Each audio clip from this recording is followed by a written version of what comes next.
How's it going, gang? It's your pal MPCavalier and the DoitIndy crew, and we're hanging out at Downtown Comics on the Circle. Today is Free Comic Book Day. It's also International Star Wars Day. It's a mini marathon day. It's Kentucky Derby Day. It's a big day. We're here for FCBD, Free Comic Book Day. They do this every year, first Saturday of May, and I'm standing here with my new friend, Doug Stephenson.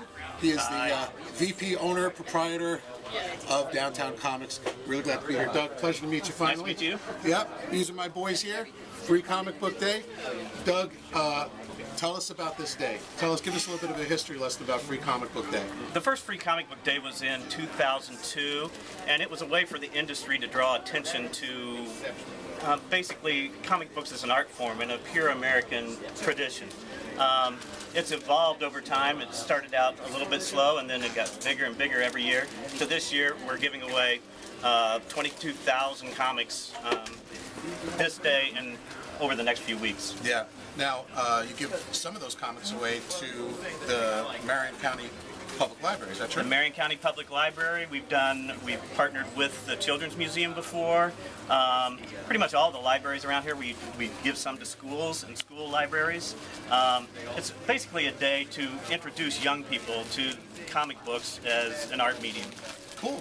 So, it's Free Comic Book Day now. By the time you see this video, Free Comic Book Day will most likely be over. Right. But that doesn't mean that you shouldn't go out, support your local independent comic retailer.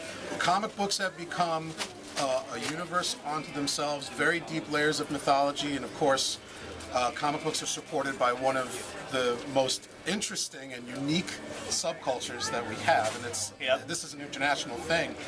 Why do you think that this blew up into such a big thing? Why are these little books so popular? Well, I think definitely the movies coming of age, superhero movies, has drawn attention to the industry, but the conventions scene has become so much more expensive than it used to be, drawing in mainstream to where it used to be geek culture. Now it's pretty much a part of mainstream, entertainment culture. And people have realized that there are a lot of comics or graphic novels that aren't necessarily superhero books anymore. There's books that have been turned into mainstream movies. There's comics that have become TV shows. The Walking Dead would be the prime example.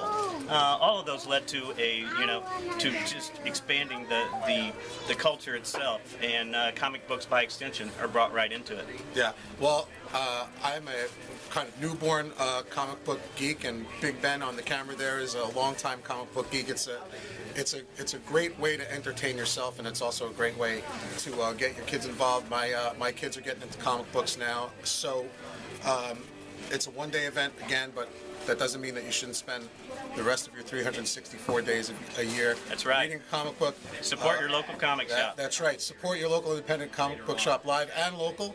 Doug, I thank you so much. Have a happy Free Comic Book Day. Well, thank you. Happy International Star Wars Day. You ready to do 3 questions? I hope so. Let's do a modified 3 questions with Doug Stephenson of Downtown Comics. Doug, what's the first comic book you ever read? The first comic I ever read was X-Men 127. And when was that? Oh, that would have been 1981, maybe. And did that get you started? Yeah. Yeah, that was all she wrote from Yep, there, huh? that was and it. Now it's all this. Yep, exactly. If you could only recommend one comic book to someone who walked in the store and said, "I've never read a comic book before in my life," what should I read? What would you tell them? If it were an adult, I'd recommend Saga. If they were a younger kid, I would recommend Ultimate Spider-Man. Ultimate Spider-Man, nice. And lastly, if you had your choice, your dream combination, artist, writer, who would it be? I would say that would be Jim Lee and Mark Waid. What did Jim Lee do? Jim Lee did a lot of Batman stuff, but he did X-Men. He was one of the early '90s guys on X-Men. And Waid?